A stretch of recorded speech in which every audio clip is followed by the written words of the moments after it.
Okay, we're out in the garden now and we're going to sow some peas. We're going to direct sow them outside. Klaus, I've got some sugar snap peas here because I'm kind of particular favourite of mine. Sorry, yeah.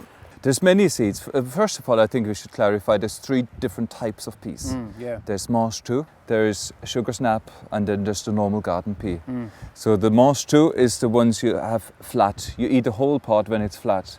The sugar snap, those ones here, you wait till the seeds inside swell up and you still eat the whole pod. And the normal ones are the garden peas. You just take the seeds inside. Make sure that you know the height of your peas in order to give them the adequate support they need later on. Yeah. So you do need to find out how high they will grow. We'll just have 1 row in the middle because the climbing support we'll have later is a fence post and wire. Yeah. Chicken wire or sheep wire along.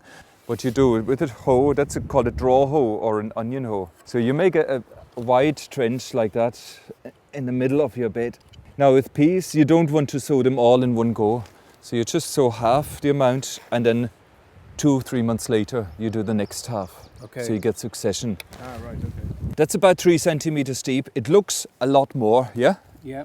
But that soil is above, it's piled up and it's quite loose as well. Yeah. Put them in a pattern like that every 2-3 centimeters. For a family of 4, I would plant about 5 meters. And then again, in 2 months later, another 5 meters. And that should give you more than enough, even enough for freezing. Once that's finished, rake it level. Go diagonally this way. You go 1 swoop and bring it all the way gently across. That stops the big lumps, especially if you have a clay soil. And then we'll tap them in. Yeah, when they're just germinating, when they're small, there'll be lots of weeds everywhere, also amongst the peas. So I'll do something very cruel and people always get a shock. I'll put the rake over and rake right over the peas. Yeah. And they don't come out or don't get damaged. So gently run the rake over, and that's again the fall seed bed technique, controlling the weeds before. Right, well here's the peas that we sowed earlier. How are they doing? Good, and I apologise, I should have staked them by now.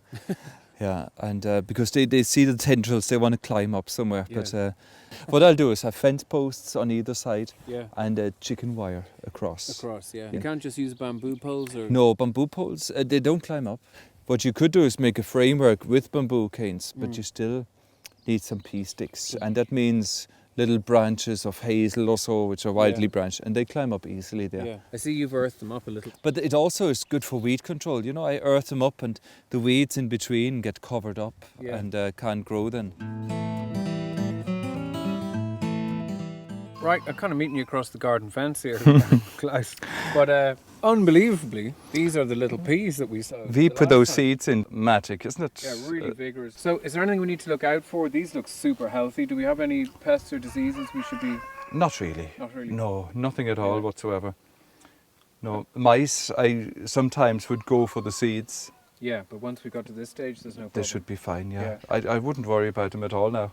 And what about, of course, peas fix nitrogen from the air, but do we need to feed them at all? No, they're very happy. And you can see that they look happy too. Yeah, they look great. Feeding might be counterproductive now at this stage. Okay.